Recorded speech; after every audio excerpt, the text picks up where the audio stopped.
You don't belong in this house anymore, Dad. You don't belong. The day my son told me I didn't belong in my own home, the world didn't collapse. It just went quiet. My name is Harold Callahan. I built this house with my own hands, every nail, every floorboard, every promise. The words landed without echo. No shouting, no shaking of fists, just that calm, surgical tone that people use when the decision has already been made. Ethan's voice didn't even tremble. It was steady, deliberate, like the click of a latch closing for good. I remember the way the air thickened in the room. Afternoon light slipped through the blinds, cutting the space into narrow strips of gold and shadow. The smell of lemon polish lingered on the floorboards, the same oak I'd laid down with my own hands 30 years ago. I could still feel the grain beneath my fingertips, the memory of work, of purpose, of something that once felt like permanence. Behind Ethan, Lydia stood by the kitchen archway, her arms folded, her mouth almost smiling. She didn't need to say anything. Her silence was an applause.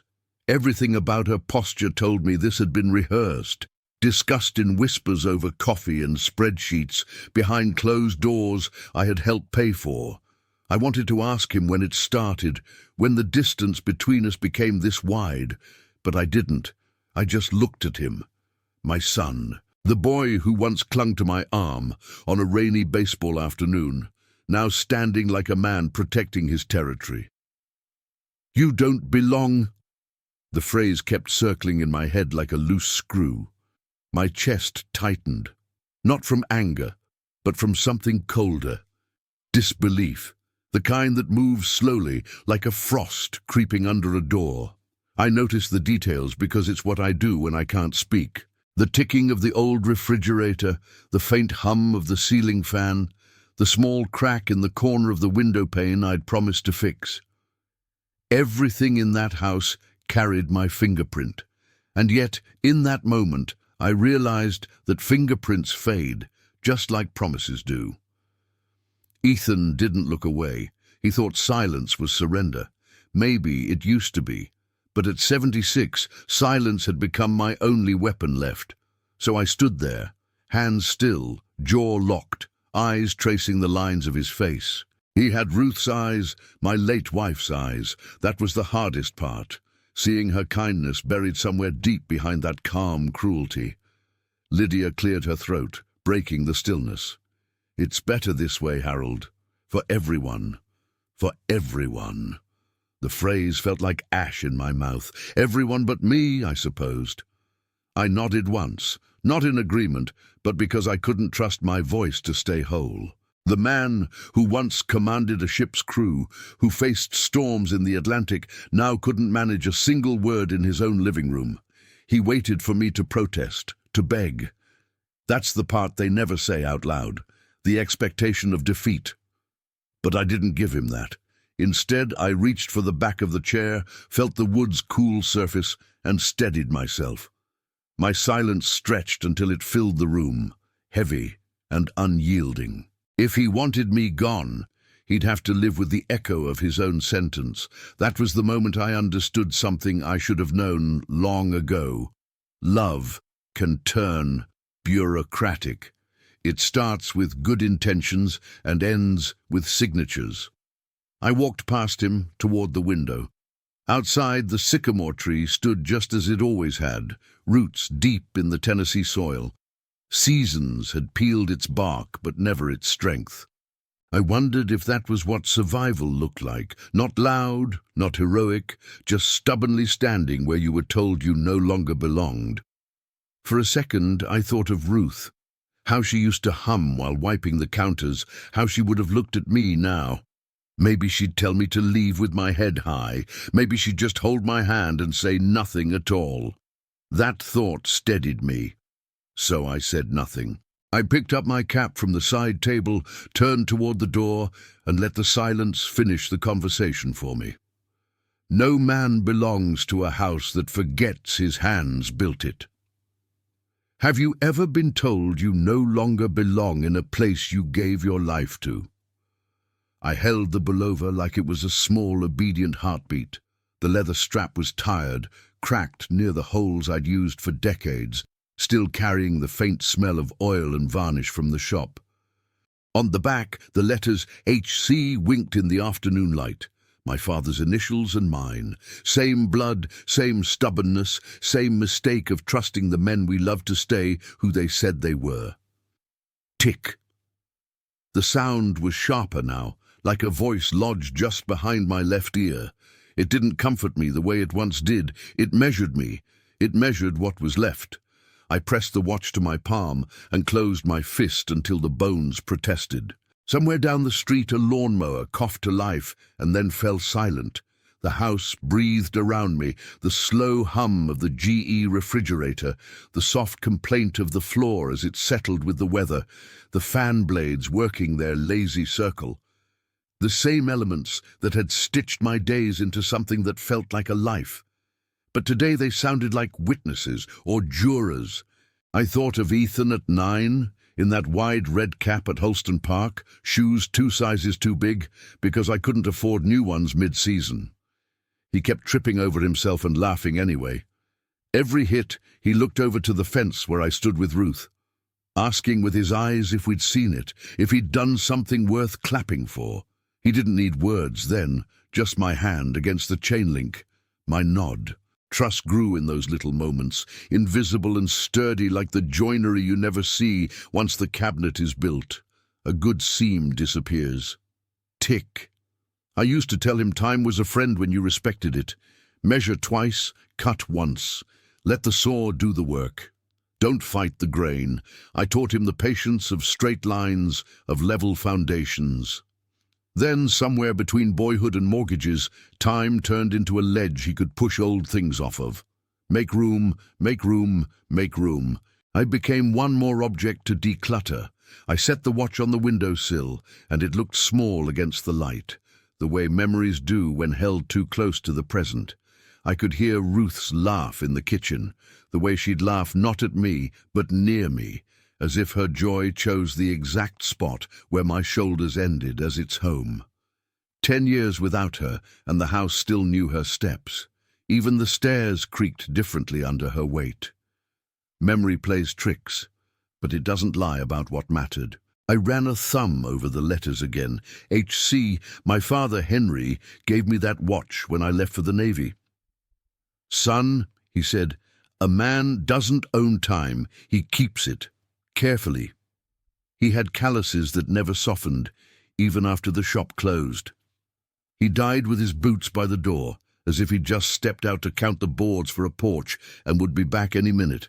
When I close my eyes, I can still see his workbench, a battlefield of forgotten screws, pencils worn to stubs, a coffee ring stained into the maple like a permanent eclipse. Tick. Every tick was a question now. When did Ethan stop asking for my nod at the fence? When did he learn to hand me a paper instead of a baseball? When did his sentences start to sound like legal disclaimers? I turned the watch over, brought it to my ear. The sound steadied, indifferent. Time doesn't take sides. It just records. It's people who assign blame. In the Navy, storms didn't care if you were a good man or a fool. They just pointed and pushed. I survived because I listened. To wind directions, to the language of ropes, to the warnings built into honest wood. Wood talks if you let it. Houses do too. I looked at the oak floor, my floor. I could point to every plank and tell you when I laid it, where the knots gave me trouble which nails bent and made me mutter under my breath while Ruth pretended not to laugh. A marriage is carpentry. You measure your words, you sand the rough edges, you let the finish cure. Then your son inherits the shine and decides the grain is old-fashioned. I had a memory I haven't let myself touch in years. Ethan at 12, sitting on the workbench with his legs swinging, asking why a dovetail joint was better than a screw. I told him a dovetail holds because each piece carries the other's weight. If one side fails, I said, the other resists the impulse to break. He nodded like he understood. Maybe he did. Maybe that's why betrayal hurts in places you can't point to. It's a joint failing in silence. Tick. I put the watch on, the leather snapping against my skin like a reprimand. The strap was one hole tighter than last winter. Time hadn't just passed, it had cinched. I thought of all the ways people talk about time. It heals, it teaches, it softens. I don't think that's true. Time observes. It stands in the doorway, arms crossed, watching what you become when the world isn't performing for you. It is the only witness that never needs to be sworn in. My eyes fell on the kitchen table, the surface scarred with rings and a long scratch from the day Ethan did his science project and insisted on using a box cutter alone. He cut the cardboard and the oak in one stroke. He looked at me, bracing for anger. I remember placing my hand over the line and saying, "We'll keep it, so we remember what learning cost." He smiled like I'd traded anger for faith. Maybe I did. The scratch is still there, a quiet scar under a salt shaker. I slid the watch face under the cuff of my shirt and walked to the hallway, where Ruth kept her photos in a neat, stubborn line. Navy blues, workshop browns, a baby wrapped in a hospital blanket, a boy with a gap-toothed grin, a man shaking another man's hand in front of a freshly painted porch. Life reduced to frames, frozen proof that someone once looked and said, "This matters." But photographs are always late. They celebrate the moment that has already left. The house had its own clock. Groans at midnight, clicks in the pipes just before dawn, a draft that visited each winter like an old friend with bad timing. I used to fix things the moment they spoke. Now I listened from a step back, studying the rhythm. If I could hear the pattern, I could survive the change. Tick. Ethan's sentence kept replaying, not as sound, but as architecture. You don't belong.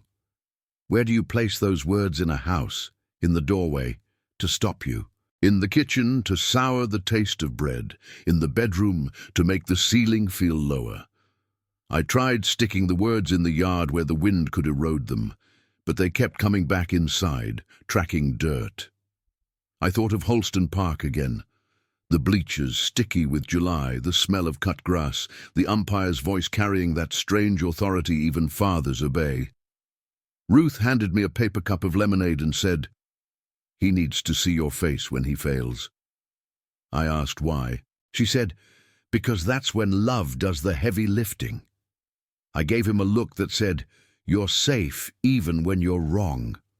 He swung, missed, looked to me, and I smiled on purpose. That was a vow I never said out loud, that he could miss and still come home. Maybe the cruelest part of aging is realizing the vows you kept are only visible from your side. From his, perhaps all he saw was a man who grew slower, who took too long on the stairs, who kept the thermostat at war with the budget, who told the same story twice. Familiarity becomes evidence. The house you built becomes a case file. I checked the time without reading the numbers. Habit, not need. The watch didn't care whether I could afford to stay or whether my name still held weight at the bank. It only knew the truth I've avoided. Time will outlast your reputation. The floor remembers the hammer better than the neighbors remember your kindness. Wood holds, people drift. I pressed my palm flat against the wall where the sun warmed it. Heat traveled through drywall, through studs I placed, through insulation I cut with a rattling knife that used to shake the table. My body remembered the weight of the nail gun, the rhythm of work that made sleep come honest and deep. I whispered without meaning to, "You still mine." The house didn't answer, but it tilted the light across the hall in a way that felt like consent. Tick. The watch used to be the metronome of my day. Wake before dawn. Coffee, pencil behind the ear, check the list, choose patience, try again. It felt like a covenant between me and the hours. I give you my effort, you give me structure. Now the hours had been reassigned by younger hands with colder intentions. They wanted time to do what it has never done, erase the maker and keep the made. I thought of my father sliding the watch across the table when I turned 20. He said, "You are responsible for who you are while others are watching. You are accountable for who you are when no one is."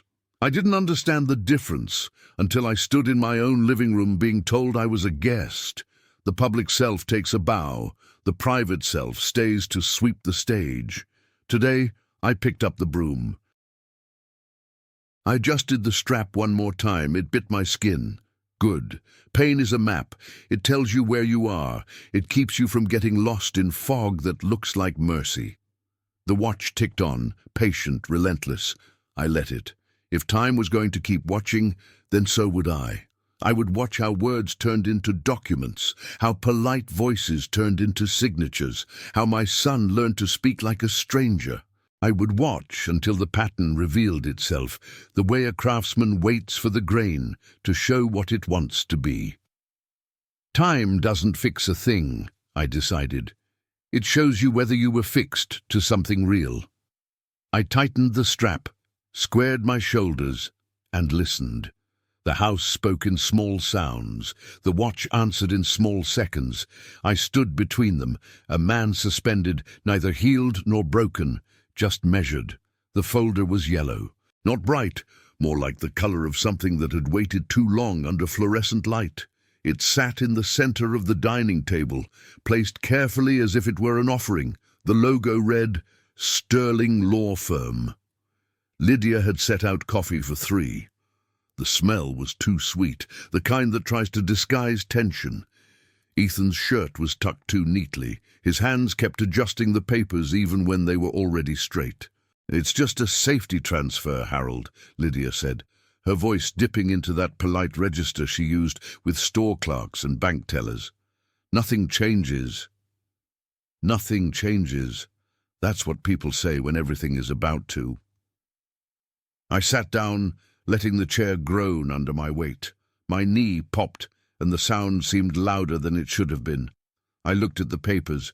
Real estate terms, clauses, sub-clauses, words built to look harmless. The kind of language that never raises its voice, just quietly rearranges ownership. Ethan cleared his throat. "It's just to make things simpler, Dad. For when, when the time comes." When the time comes. They couldn't even say, "when you die." Easier to hide a betrayal under a euphemism. I opened the folder slowly, like it might bite. The first page was a quit-claim deed. The second, a power of attorney. I'd seen both before. I'd signed plenty of papers in my life. Permits, contracts, pay stubs, naval forms. I knew what real control looked like on paper. The words were arranged in such a way that they didn't just share my home. They absorbed it. Lydia leaned forward, smiling that fixed smile that never reached her eyes. "It's just precaution, really. Joint tenancy means everyone's protected." Protected. I traced the words with my finger. Joint tenancy. Not shared, not trusted, just controlled. A polite erasure. I could feel Ruth's absence sitting across from me like a fourth guest. She would have known exactly what this was. She had a way of seeing through sweet talk, used to tell me, "When someone calls it protection, check who's being protected from what." I turned another page, reading each line slowly. Lydia's perfume was sharp, citrus with something metallic underneath. Ethan was fidgeting, his knee bouncing against the table leg. The air felt crowded. I kept reading until I found the sentence that mattered most.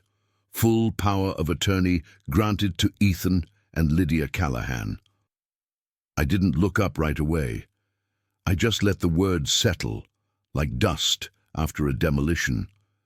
"This means," I said finally, "you can sell the house without me." Ethan hesitated.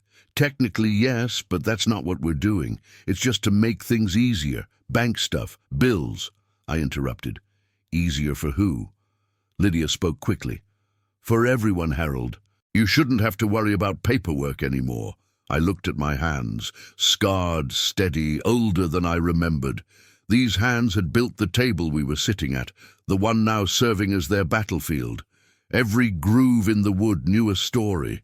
I ran my thumb across a small nick near the corner, Ethan's old science project mark. Funny how life keeps circling back to the same scars. I pushed the papers slightly away, enough to show distance without drama. "I'm not signing," I said. Lydia's smile froze, then cracked a little at the edges.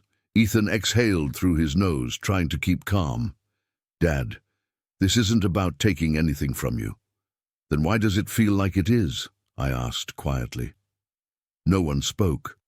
The refrigerator hummed behind us, a mechanical witness to our little trial.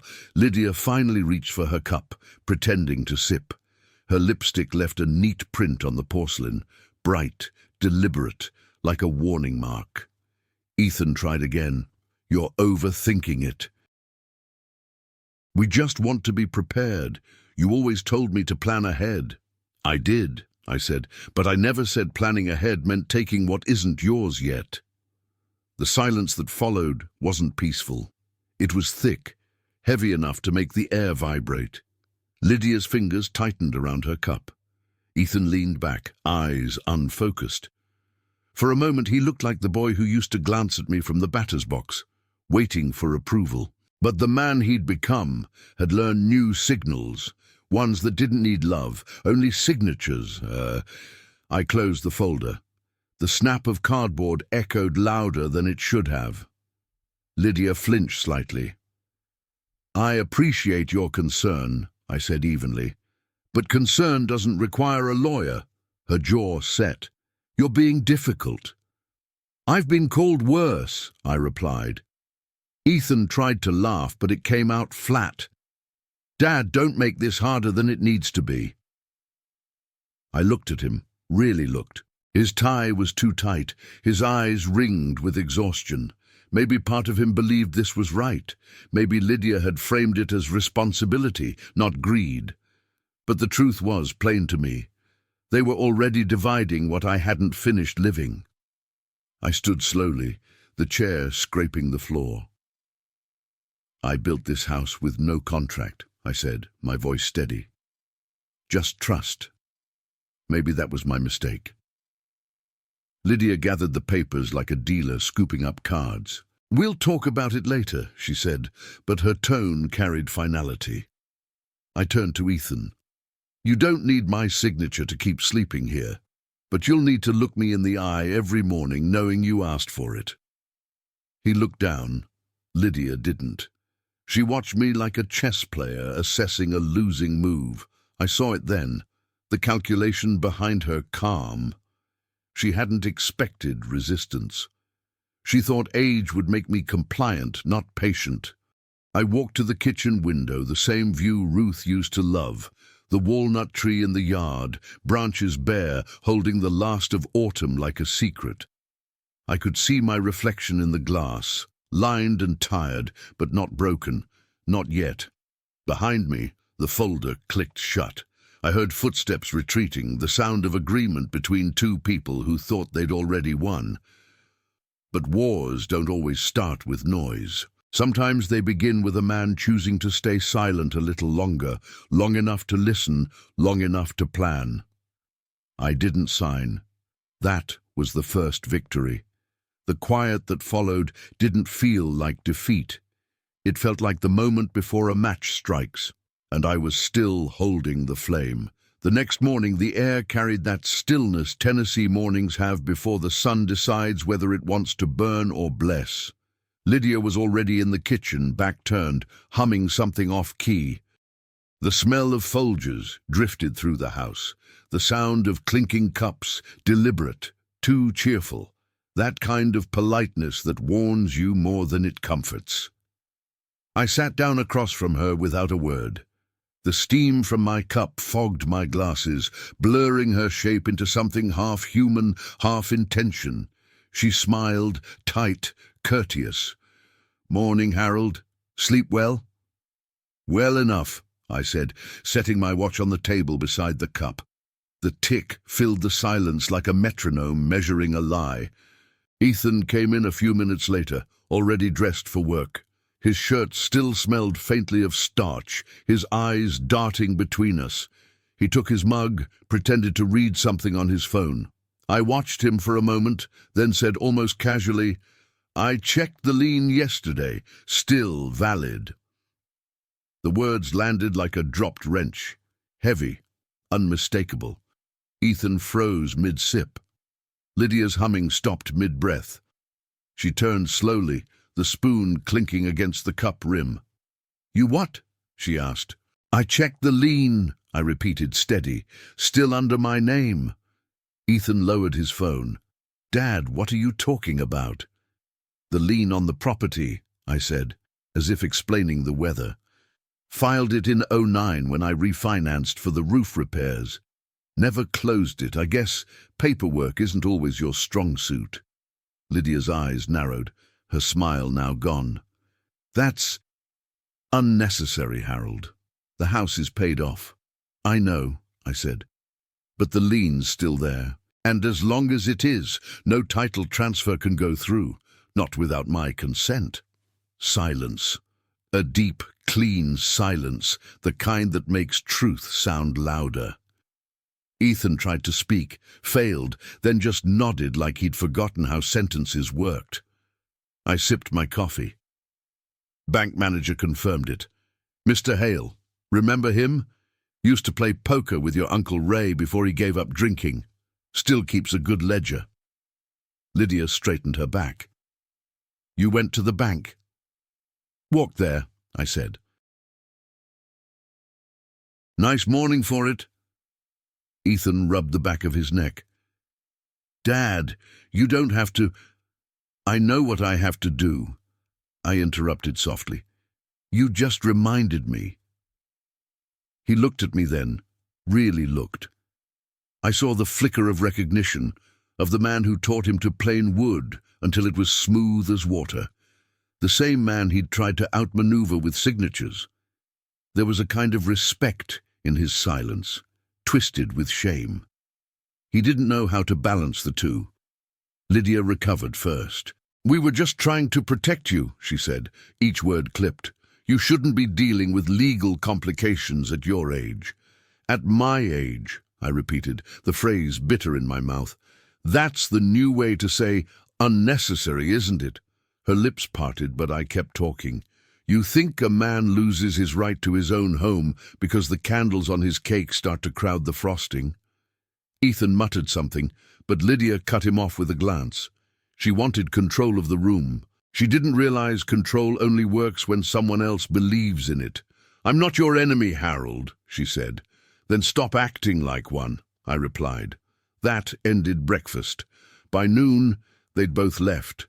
Ethan for work, Lydia to run errands. I stayed by the window watching the street. Cedar Hill was quiet, same as ever. Mailboxes leaning, kids biking without helmets, the mailman moving like he had nowhere better to be. My house looked like all the others from the outside, but inside, a war had begun. One that didn't need bullets or yelling, just patience and paper. I opened the drawer in the old hutch and pulled out Ruth's green ledger book, Liberty Bound, the one she used to write grocery lists and thoughts about sermons. Her handwriting still leaned uphill, determined, like it refused to sag even in old age. I flipped to the back and started taking notes. Dates, names, document numbers, anything that could anchor truth before it drifted. I wasn't fighting for the house anymore. Not really. I was fighting for what the house represented, that a man's life couldn't be reassigned like a subscription. That afternoon, Mr. Trevor Lanes showed up, the notary they'd hired yesterday. Mid-50s, silver hair slicked down, grey suit, too much cologne. He smiled like someone used to small victories. "Mr. Callahan," he said, stepping into the living room. "I believe we didn't finish up yesterday." I looked at the folder under his arm. "You can put that away, Mr. Lanes." "Oh, just a formality. Shouldn't take more than a minute." He was used to compliance, the quiet kind that came with age. He didn't expect a man like me to still be reading fine print. I motioned toward the chair across from me. "Have a seat." He hesitated, then sat. I opened the folder again, took out the deed, and began to read each clause aloud. My voice didn't rise. It was deliberate, precise. I underlined phrases with my finger as I went. "This clause gives you full control, doesn't it?" I asked. Mr. Lanes shifted in his seat. "Well, technically, it does," I said. "And this one lets my son sell the property without notice." Ethan and Lydia stood near the doorway. Neither said a word. I looked at the notary again. "You sign a lot of these, Mr. Lanes?" He blinked. "It's part of the job." "Then maybe your job needs a conscience," I said quietly. He didn't answer. No one did. I finished the last page, closed the folder and slid it back across the table. "I won't be signing anything today," I said, "or any day you bring those papers." Lydia opened her mouth. Ethan stopped her with a small shake of his head. The notary stood, straightening his jacket. "Of course, Mr. Callahan, entirely your right." I walked him to the door, let him out, and stood in the threshold for a moment. The morning light had turned harsh, cutting sharp lines across the porch. My porch. I ran my hand along the rail, smooth, sturdy oak that had outlasted every season, the same oak that had outlasted arguments, grief, and the sound of Ruth's laugh fading from the hallway. Inside, Lydia whispered something to Ethan, her tone clipped and fast. I didn't catch the words, but I didn't need to. You don't need to hear the language of retreat. You can smell it. The door clicked shut behind me. I looked around the yard at the walnut tree, the cracked driveway, the mailbox with its dented corner. They called me old, but everything that still stood here had my fingerprints on it. That was proof enough. The silence wasn't emptiness anymore. It was armor, and I had just learned how to wear it. That night, I couldn't sleep. The air had that slow, heavy feel before a storm, thick with electricity, yet still as a held breath. I sat in the chair by the window, Ruth's old lamp glowing soft and amber beside me. Its light made the walls look smaller, almost kind. The rest of the house was quiet, but not peaceful. Quiet the way a field feels after something's been buried. I reached for the green notebook. Liberty Bound. The cover had softened over the years, the corners rounded from her hands. Ruth used to write her thoughts there when words pressed too heavy on her chest. Grocery lists mixed with prayers, recipes tangled with fragments of poetry. I flipped past her pages until I found an empty one. The paper smelled faintly of cedar and thyme. I wrote, "You said I have no meaning. Starting tonight, I'll prove you wrong." The pen scratched like it was carving rather than writing. I paused, stared at the line until the ink dried into permanence. Meaning. That word had once filled our house. Now it was the one thing they were trying to take away quietly, with polite phrases and signatures. They wanted my silence to sound like surrender.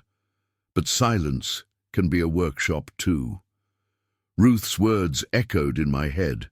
The last thing she'd said to me before the hospital took her, "Patience is the hammer of good men."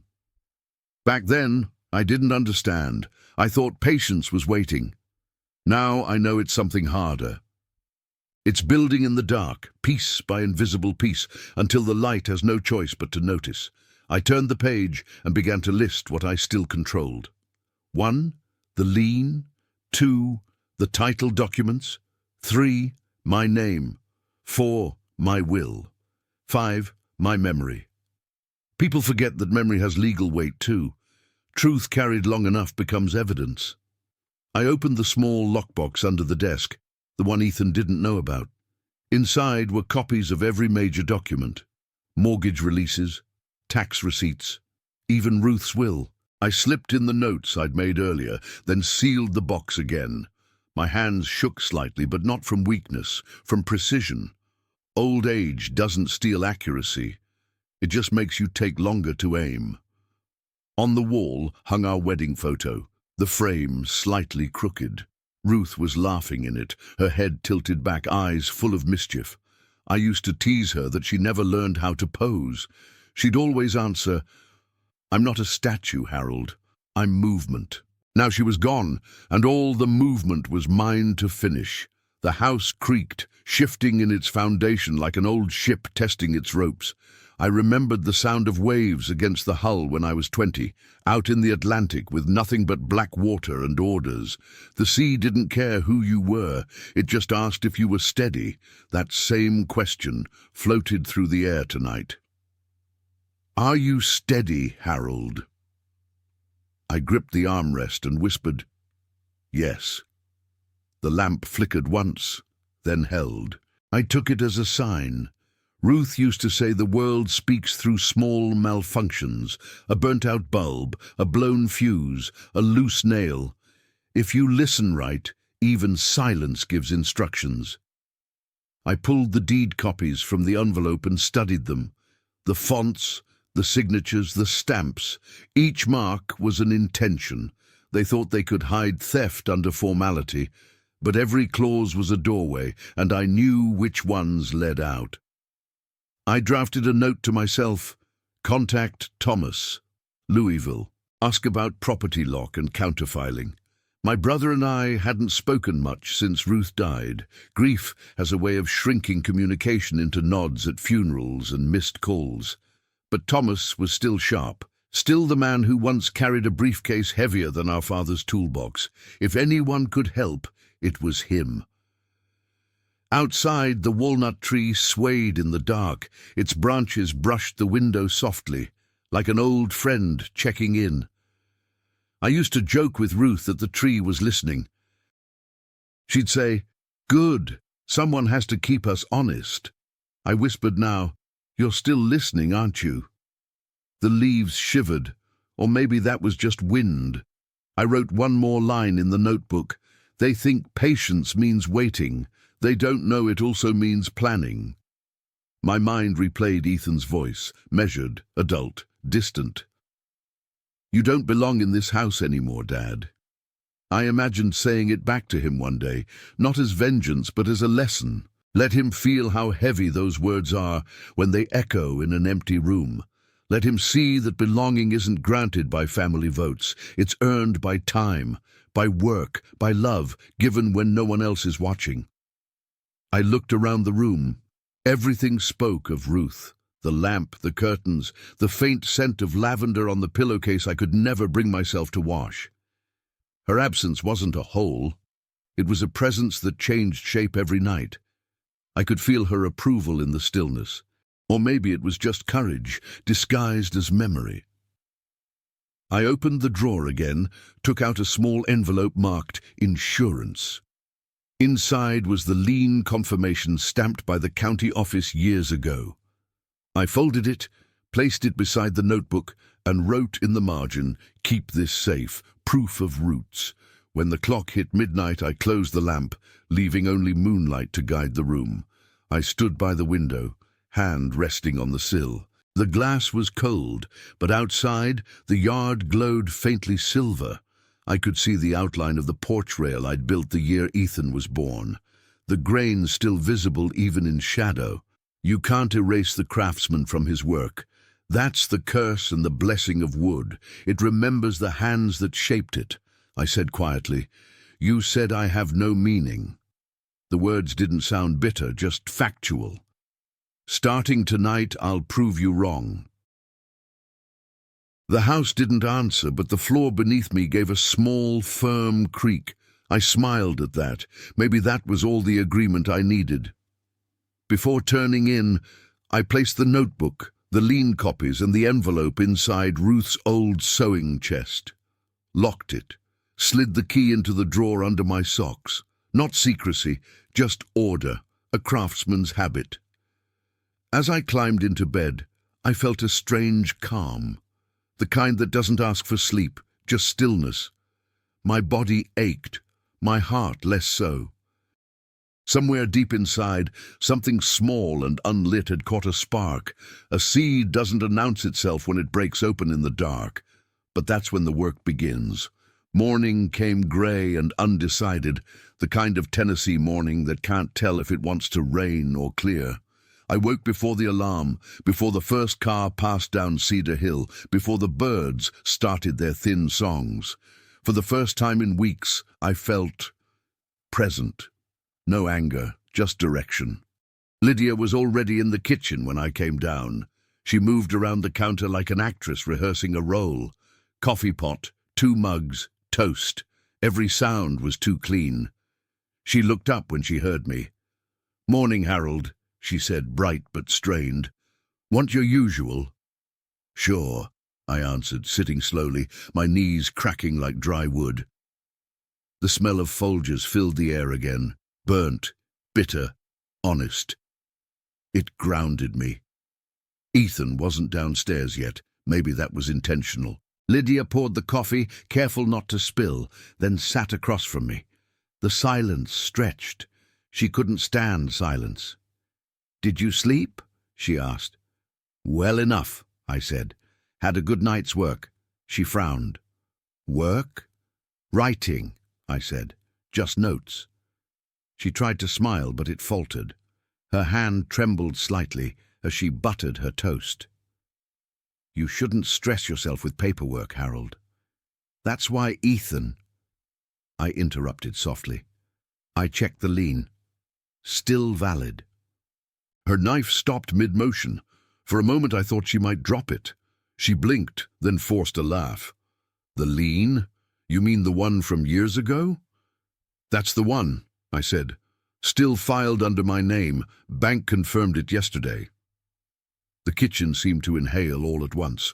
Even the clock on the wall paused between ticks. Lydia's eyes darted toward the hallway, waiting for Ethan.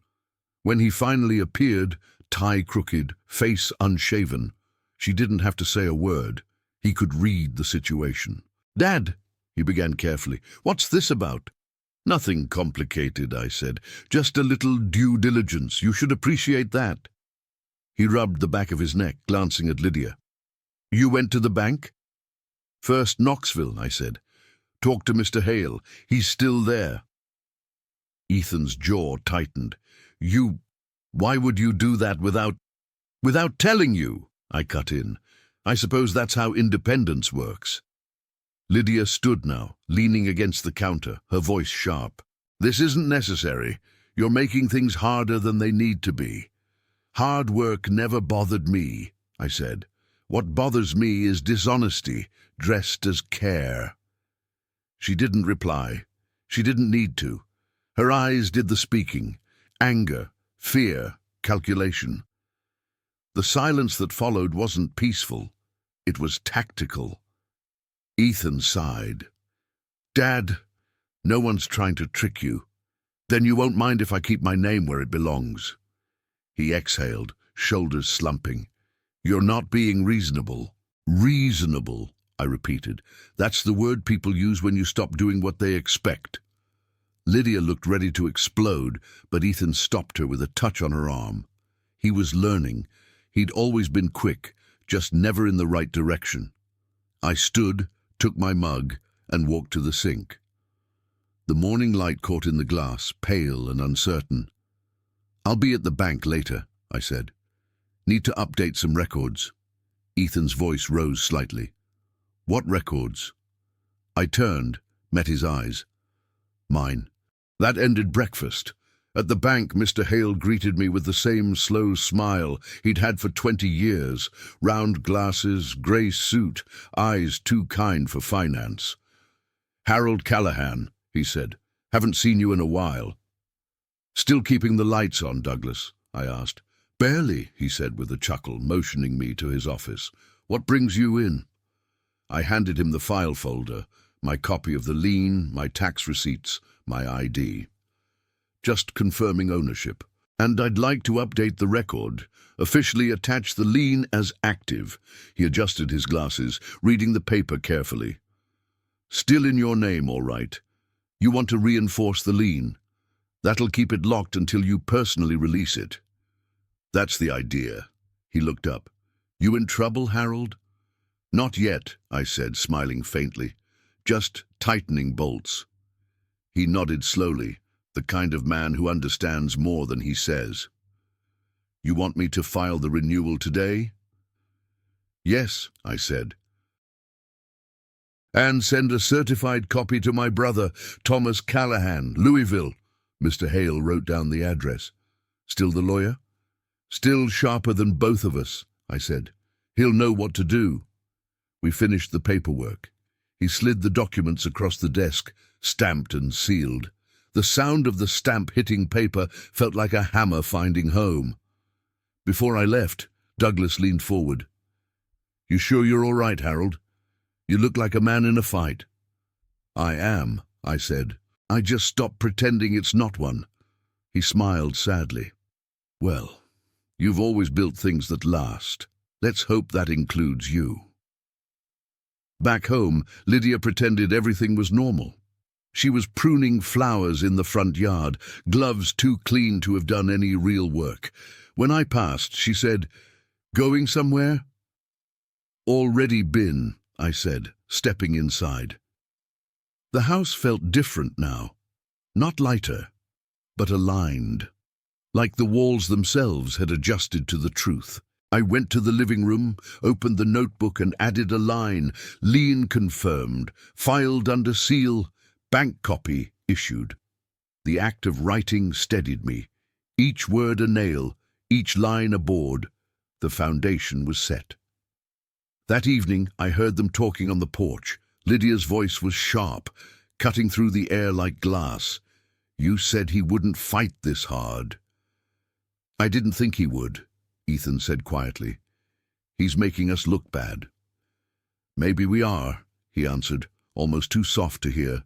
For the first time in a long while, I felt something close to peace. Not because the battle was won, because it had finally begun on my terms. The world outside dimmed to orange, the light spilling across the oak floor I'd laid by hand.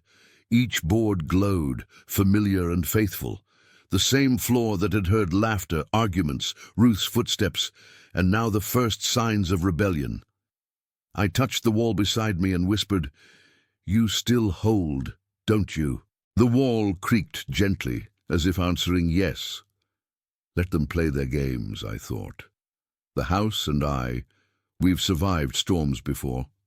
It started with whispers, the kind that drift through screen doors and over coffee counters. Cedar Hill had always been a small street, one of those places where news travels faster than wind. By Thursday, everyone knew something was wrong at number 92. I first heard it at Maple & Sons Diner, the old breakfast spot on the corner. I'd been going there since before Ethan was born. Same cracked leather booths, same smell of bacon grease and burnt toast. When I walked in that morning, conversations dipped for half a second, just long enough for me to notice. I took my usual seat near the window. The waitress, Nina, brought my coffee without asking. Morning, Mr. Callahan, she said softly. Haven't seen you in a bit. Been busy, I said. Paperwork. She hesitated, then leaned in slightly. People are talking. Something about the house. I looked out the window. The reflection of my face floated on the glass, calm and unreadable. People always talk, Nina. They get lonely otherwise. She nodded but didn't move away. They're saying Ethan and his wife are selling your place. That one hurt, not because it surprised me, but because it sounded so normal coming from her mouth, like she was reading the weather. Is that so? I said. She blinked, waiting for more. When I didn't offer any, she took the hint and walked off. Across the room I could feel the eyes, familiar faces pretending not to look. Carl Harris, who used to borrow my lawnmower and never filled it with gas. Mrs. Palmer from 2 doors down, who once brought Ruth casseroles every Sunday. They were whispering into their coffee cups, the way people do when they think pity can be disguised as curiosity. I stirred my drink slowly.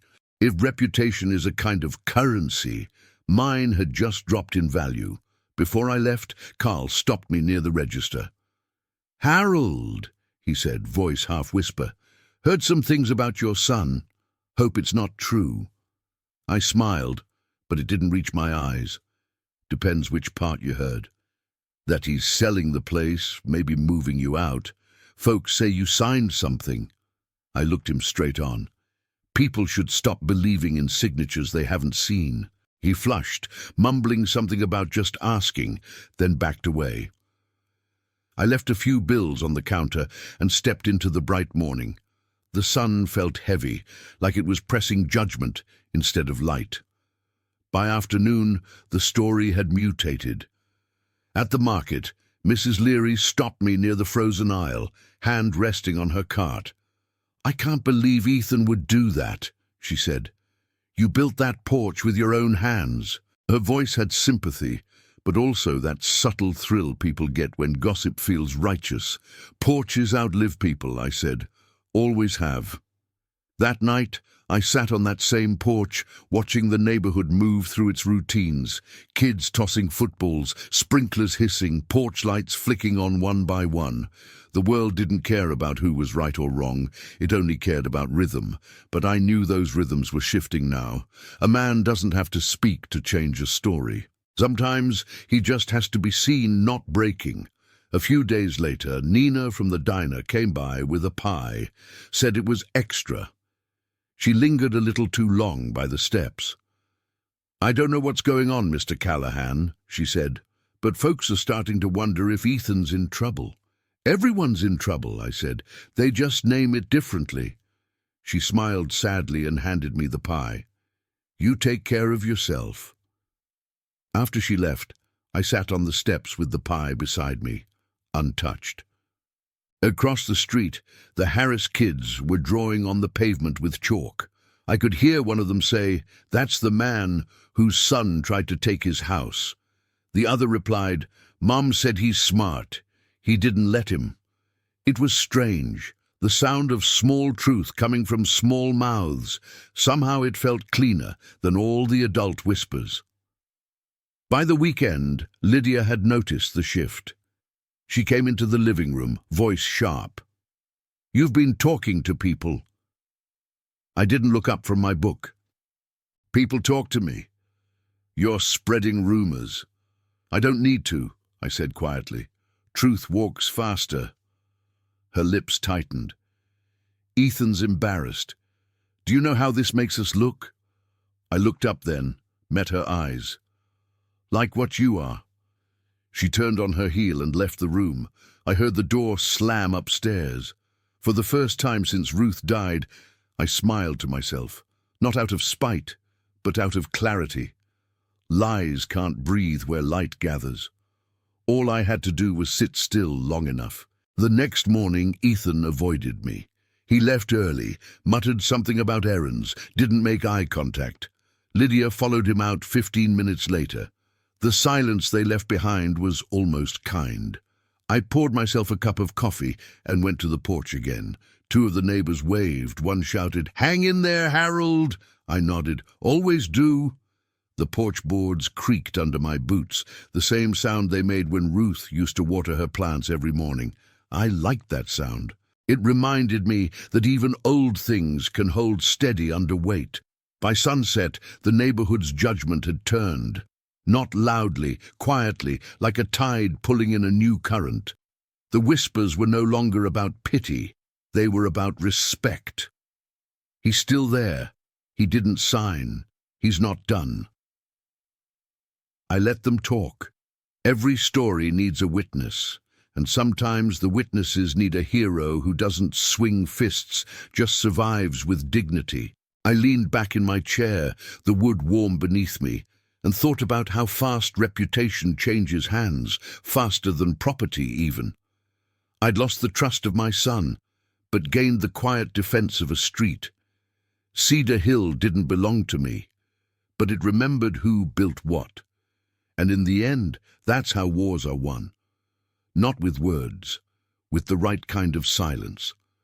I ran into Ray Porter on a Tuesday afternoon that smelled like sawdust and rain. The kind of day that makes old men remember they once worked with their hands.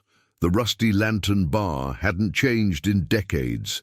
Still the same sticky counters, same faded jukebox, humming half-broken tunes from the 70s. I almost didn't recognize him at first. His hair had gone silver all the way, his frame thinner, but his eyes, the sharp grey of cut steel, hadn't aged a day. "Well, I'll be damned," he said, setting down his glass. "Harold Callahan, in the flesh. You still kicking?" I smiled, trying to make it look graceful. He laughed, that deep bark that used to shake the walls of Knox Cabinet Works. "You always did have a talent for understatement." We sat at the bar like no time had passed, two relics pretending we hadn't rusted. The bartender didn't even ask what we wanted, just poured coffee for both of us. Ray sniffed it, grunted, then poured a shot of Jim Beam into his cup. "You still drink it straight?" "Doctor says no," I said, then added, "but Ruth's not here to argue." He nodded, quiet for a moment. "She was a good woman." "The best," I said. The words sat heavy between us. He tapped his fingers against the counter. "Heard some chatter about your boy." I gave a half smile. "You and the rest of the county." "People talk, but I don't listen to half of it," he said. "Still, if even a quarter's true, that's rough. You holding up?" "I'm steady," I said. "Just need to keep my bearings." He studied me for a long second. "You never were one to roll over, Harry. I remember that time we built the City Hall benches and the foreman tried to cut your pay. You went right to the council and made him eat the invoice." "That was a long time ago." He leaned in. "So's loyalty. Doesn't mean it expires." Something in his tone told me he knew more than he was saying. I didn't push. Ray had always been the kind of man who measured trust like lumber. Carefully, one length at a time. We talked for an hour about everything, except what mattered most: old shop stories, broken machines, the smell of varnish that used to live in our clothes. But under every laugh, there was weight, an unspoken understanding that both of us were men standing at the edge of what used to be ours. When I finally told him about the papers, about Lydia's sweet-voiced betrayal and Ethan's silence, he didn't interrupt. He just listened, eyes steady, jaw tight. When I finished, he said quietly, "You kept copies?" "I did." He nodded. "Good. Then it's not over." "Maybe it shouldn't be," I said. He took another slow sip of his spiked coffee. "Listen, Harry, you know my nephew works over at the Knox County Records Office, right?" I didn't, but I nodded anyway.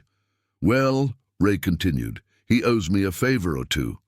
I can have him keep an eye on any property activity around Cedar Hill. If anyone tries to move papers under your name, we'll know before they finish the signature." "Ray, you don't have to—" "Hell, I do," he interrupted. "You were there when my roof collapsed, remember? Brought your own tools and fixed it for free. Took you 2 days in the heat and you wouldn't take a dime. You said, 'Friends don't charge interest.' Well, consider this the late payment." I couldn't find words right away. The bar lights reflected off the window, turning the rain outside into small, moving mirrors. I finally said, "Thank you." He waved it off. "Don't thank me yet. I want updates. If that woman, or your son, starts moving things again, I want to know." "I can handle it," I said. He smiled, the kind of smile men wear when they've seen too much to believe in pride. "I know you can. Doesn't mean you have to handle it alone." We talked another hour, mostly about the old days, how we used to race to see who could sand a cabinet smoothest, how Ruth once brought us lemonade and told us we were both children pretending to be craftsmen. I could almost smell the sawdust again, feel the hum of the planer vibrating through my arms. It was strange how easily old camaraderie filled the spaces betrayal left behind. When I stood to leave, Ray gripped my shoulder. "You watch your back, Harry. People don't like losing what they think they've already taken." I nodded. "I know. That's why I'm not losing." Outside, the rain had stopped. The air smelled clean, sharp. The streetlights reflected off the wet pavement, making the whole block shimmer like a fresh coat of varnish. I walked home slower than usual, thinking about Ruth, about the kind of loyalty that doesn't need witnesses. When I reached Cedar Hill, I noticed two of the neighbors standing by the fence, talking quietly. When they saw me, they smiled and waved. For the first time in months, I waved back. It wasn't victory, not yet, but it was acknowledgement. Proof that silence, if carried right, becomes presence. I unlocked the door and stepped into the dim hallway. The house greeted me the same way it always did, with small noises, gentle creaks, the faint smell of oak and old coffee. I set the umbrella by the door, hung my coat, and walked to Ruth's picture on the wall. "You'd like Ray," I said softly. Still the same old fool, still standing tall. The photograph didn't answer, but the light caught her smile just right. For a moment, it looked alive again. I poured myself a cup of coffee, sat at the table, and opened Liberty Bound. I wrote only one line. Old bones still hold strong walls. Then I underlined it twice. Outside, thunder rumbled somewhere far away.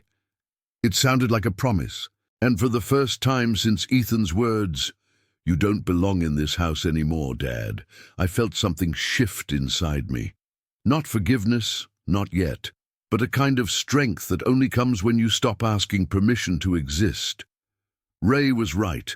Loyalty doesn't expire. It just waits to be called upon again. The call to Thomas was short. My brother had never liked long conversations. Words were tools to him, not comforts. His voice came through the line dry and even, like paper sliding across a desk. "Harold," he said, "been a while." "Too long," I answered. "You still keep a desk or just the title?" He gave a faint laugh. "The desk's smaller, but the mind's the same. What's going on?" I told him everything, not with drama, just the facts. Ethan, the quitclaim deed, the power of attorney, the notary, the lien. He didn't interrupt. When I finished, there was silence on the line. The kind that meant gears were turning. "You still have the lien certificate?" he asked. "Yes. And you renewed it?" "Filed yesterday. Douglas Hale handled it personally." "Good. That means the property's locked under your control. They can't transfer title, refinance, or sell without your signature. But Harold..." He paused, voice tightening. "You need to secure your documentation. Originals, copies, everything. If Lydia gets clever, she might try a backdoor filing, an affidavit of heirship, a false transfer notice. You wouldn't believe how often family tries that." I almost laughed. "I believe it," he sighed. "I can set up a counterfiling through the state property registry. Puts a legal hold on any transfer attempt until verified by me or a court. You up for that?" "I'm up for anything that keeps my name where it belongs." "That's what I figured," he said. "Send me everything by courier, not mail. Use Hartsfield Express. They still run out of Knoxville. I'll register your ownership digitally and flag the property as restricted. Nobody touches it without alerting me." "Sounds like a plan." "Harold," he added softly, "I'm sorry it's come to this. I know how much that house means to you." I looked toward the living room, light filtering through the blinds, dust suspended like old memories. "It's not just the house," I said. "It's the proof that I mattered." He didn't respond right away. "You still do," he said finally. "Don't let them write you out of your own story." After the call, I sat for a while, letting the weight of his words settle. The old wall clock ticked above me, deliberate and patient. The strategy had begun. Not loud, not vengeful, just structured, controlled. That afternoon, I made copies of everything: the lien renewal, Ruth's will, Ethan's failed deed packet, my identification, even photos of the house. I labeled each file with my neat carpenter's handwriting. When you've spent your life building things, you learn that order is its own kind of defense. I sent the courier package off by 5 p.m., the woman at the counter giving me a nod like she understood more than I'd said. Maybe she did. People can smell resolve the way they smell rain. Back home, I took a slow walk through each room, one by one. The house felt different now, not safer, but awake. The floor creaked in recognition under my boots. In the hallway I paused at Ruth's sewing chest. Her thimble still sat inside, shiny as a small moon. I touched it, felt the cold metal warm under my skin. "I'm building again, Ruth," I said quietly. "Just a different kind of structure." When Ethan came home that evening, the air changed. He lingered by the doorway, trying to read me. "You've been busy," he said. "I have." "Dad, listen," he began. "We just wanted to make sure things were safe," I finished. "You've said that," he exhaled. "You're taking this too personally." "I am a person," I said. "Seems fitting." Lydia joined him, her expression sharper than his. "We're not your enemies, Harold." "No," I said, "but you're not my trustees either." She folded her arms. "You think locking everything down helps anyone? You're just making this worse." "Maybe," I said. "Or maybe I'm just reminding everyone who built the foundation." They didn't know what to do with that. Lydia muttered something about stubbornness. Ethan just looked tired. They left the room without another word. I waited until the sound of their footsteps faded upstairs, then opened Liberty Bound. I wrote, "Document secured, Thomas engaged, legal counter in motion, silence remains my strongest ally." Below that, I added a line Ruth used to say, "Let time do your talking." The next few days, I kept my routine steady. Coffee at dawn, walks along Cedar Hill, visits to the diner.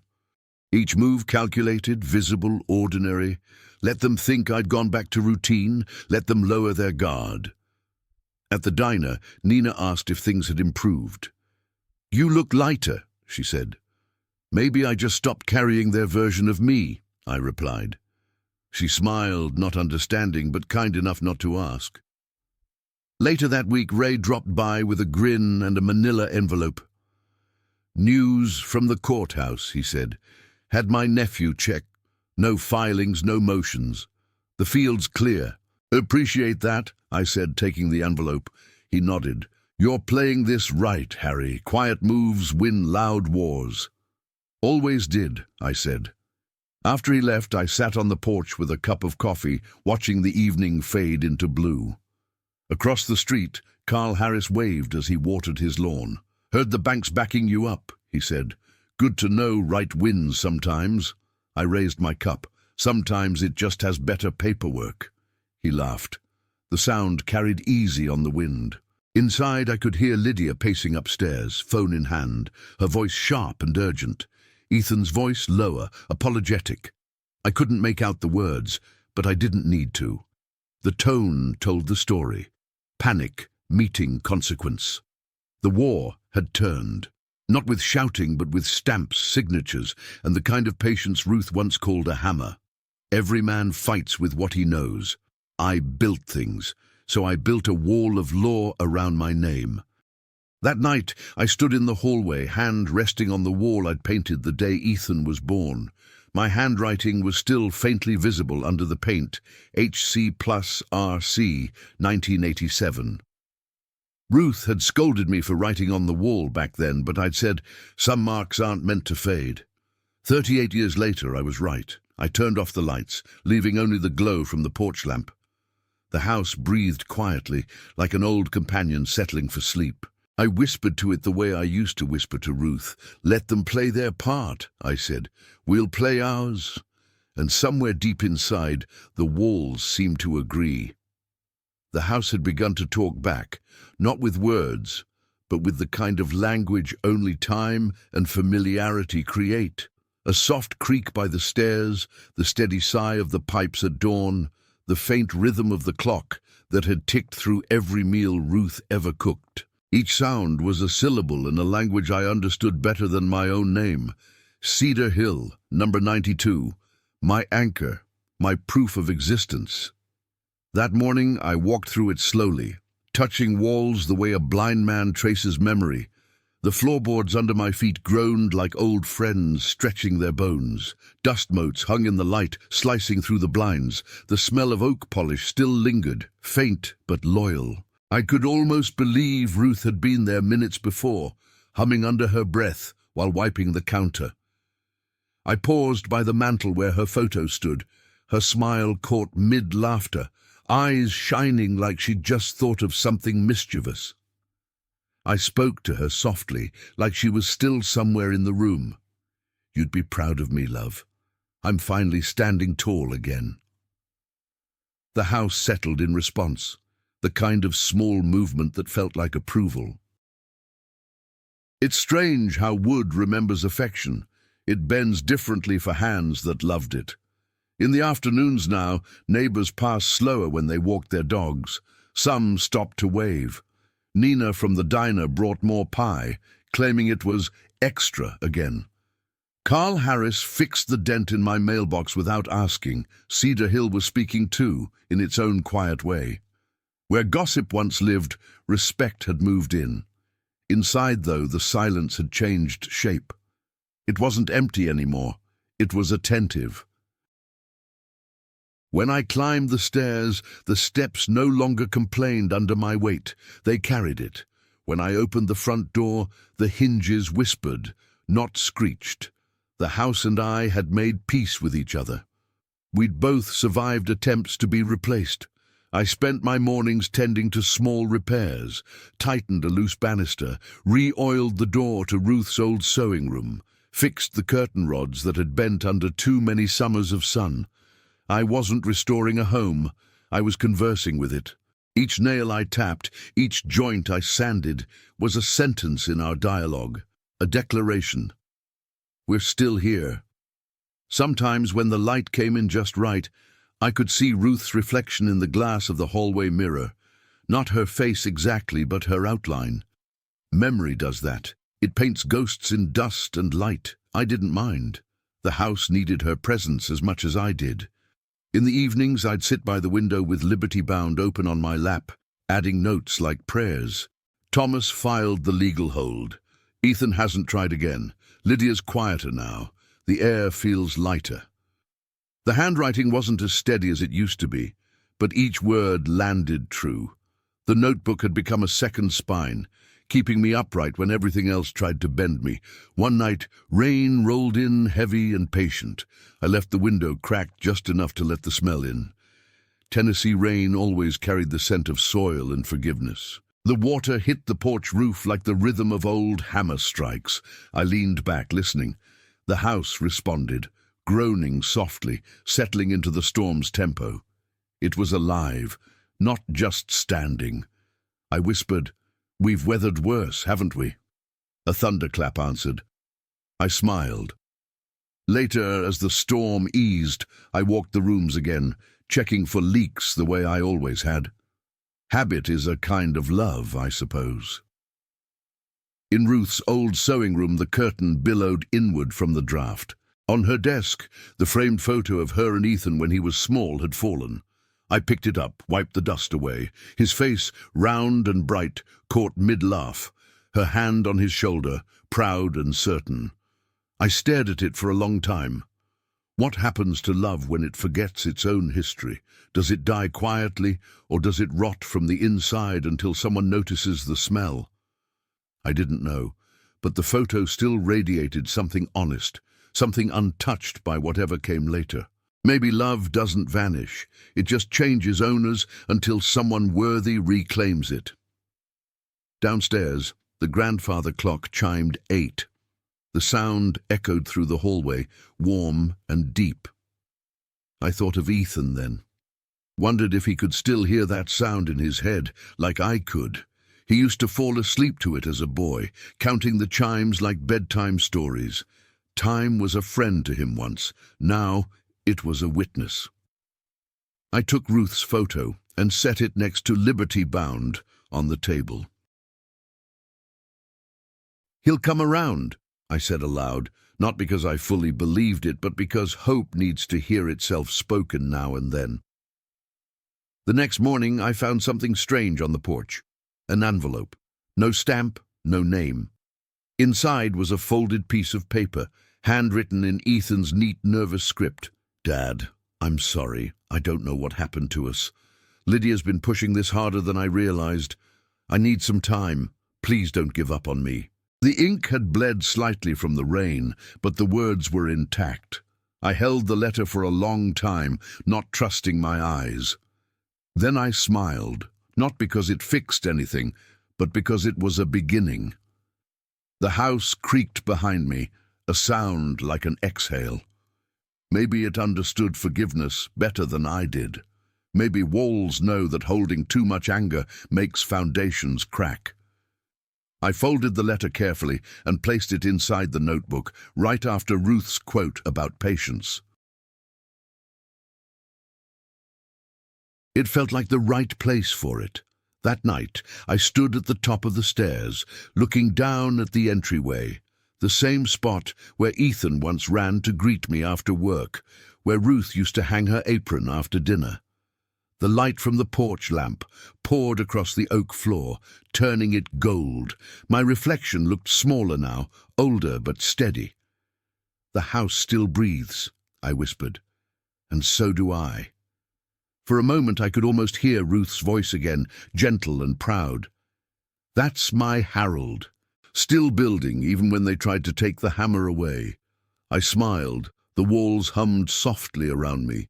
Meaning had returned, not as a gift, but as a reclamation. It happened on a Friday, the kind of clear autumn day when everything feels sharper than it should. Light, sound, even memory. I was sanding the porch rail when the black sedan pulled up to the curb. Ethan stepped out first, suit wrinkled, expression unreadable. Lydia followed, every line of her posture taut. And behind them, to my surprise, came Mr. Douglas Hale from the bank and Ray Porter, with that half grin he wore when he knew something was about to get settled. I wiped the sawdust from my hands and stood. The air was too still. The neighborhood had already noticed. I could see blinds shifting, faces hovering in windows. Cedar Hill didn't miss much. Ethan walked up the steps, his voice low. "Dad, can we talk inside?" "Here's fine," I said, nodding toward the chairs. "Sun's too good to waste." Lydia crossed her arms. "This doesn't need to be public." "Then maybe it shouldn't have been done in private," I said. Ray chuckled softly under his breath, earning a glare from her. Douglas Hale stepped forward, clearing his throat. "I'm here to clarify some confusion about ownership," he said, holding a folder. "There was an attempt to refinance this property using a secondary claim, but the county rejected it.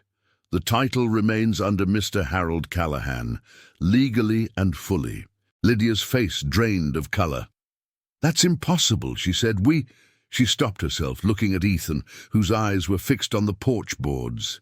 He didn't argue. He didn't even look surprised. Douglas opened the folder and held it up for everyone to see. The stamped seal gleamed red under the afternoon light. Leon verified. Power of attorney nullified by owner's standing title. Any further attempt to alter ownership would constitute fraud. There it was. The truth, stamped in ink. Lydia's control cracked then. "You tricked us," she hissed. I shook my head slowly. "No, I just refused to stop reading." Ray let out a low whistle. "Hell of a line, Harry." Ethan's shoulders slumped. He looked smaller somehow, the way he used to after striking out at Holston Park. "Dad, I didn't mean for this to go that far," he said, voice shaking. "Lydia said it was just a precaution." "Don't!" she snapped, but he kept going. "I thought it was about safety, about doing the right thing. I didn't know she'd—" He stopped himself, shame flooding his face. I looked at him for a long time. "You knew enough to say yes," I said quietly, "and enough to let me think it was kindness." Lydia turned to him, desperate. "Are you really going to let him talk to you like that?" Ethan didn't answer. He was somewhere far away, inside the wreckage of his own decisions. Douglas closed his folder. "My part's done," he said. Mr. Callahan, you have full standing. The property is protected under your name. He nodded respectfully. Always a pleasure doing business with someone who knows what they're signing. Then he left, his car engine fading down the street. For a moment, no one spoke.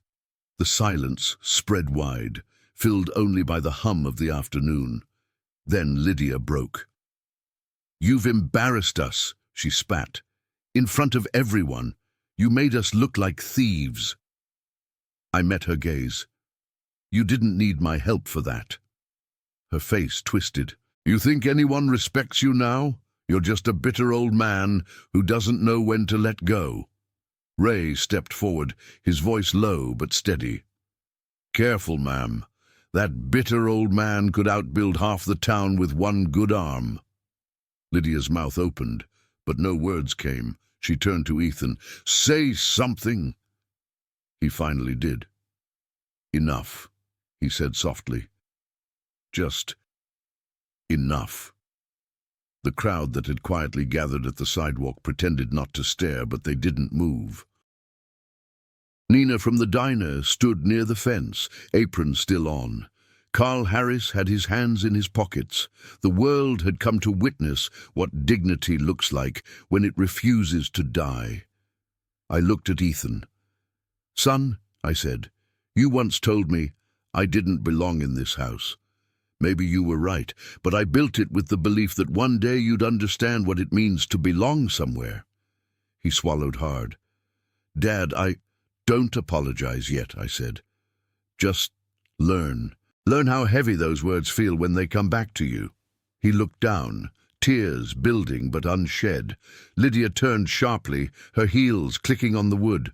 "I'm not staying for this." She stormed down the steps, past the onlookers, straight to the car. No one followed her. Ethan stood there for a moment, as if the silence had pinned him in place. "I made a mistake," he said finally, voice small. "I thought I was helping. I thought you'd lost interest in all this." I stepped closer, laid a hand on the rail between us. "This house isn't about interest, Ethan. It's about roots. You don't abandon roots because they've grown slow." He nodded, the weight of years pressing down. "What do I do now?" "Start by earning back what you traded," I said. "Trust isn't inherited. It's built. You should know that. You watched me do it." He wiped his eyes, nodded once, and stepped off the porch. The crowd parted quietly to let him through. When his car disappeared around the corner, the air loosened. Ray patted my shoulder. "You handled that with more grace than I would have." "Grace," I said. "That's just patience in formal clothes." He laughed. "Whatever it is, it worked." Nina called out from the fence, "We're proud of you, Harold." I raised a hand. "You should be proud of the truth, not me." I just let it breathe. The neighbors dispersed, murmuring to each other, the way people do after seeing something they know they'll remember. When the street finally cleared, I stood alone on the porch. The walnut tree swayed gently in the evening wind. The sky was bleeding into gold and blue. For the first time in a long while, the quiet didn't feel like loss. It felt like balance.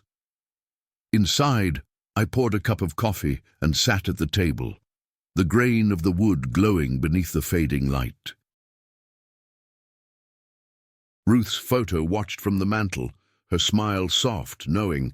"Well, love," I whispered, "something broke today, and it wasn't me." The house creaked in reply, a sound deep and approving like applause earned slowly over time. Justice doesn't always shout. Sometimes it just stands its ground. The house was quiet again, not the cold kind of quiet that comes after an argument, but the kind that feels earned, the silence of a space finally allowed to rest. The storm had passed, both the one in the sky and the one that had lived inside these walls for too long. I moved slowly up the stairs, one step at a time, the railing steady beneath my palm. Each board creaked with familiarity, like an old companion murmuring, "Still here, still strong."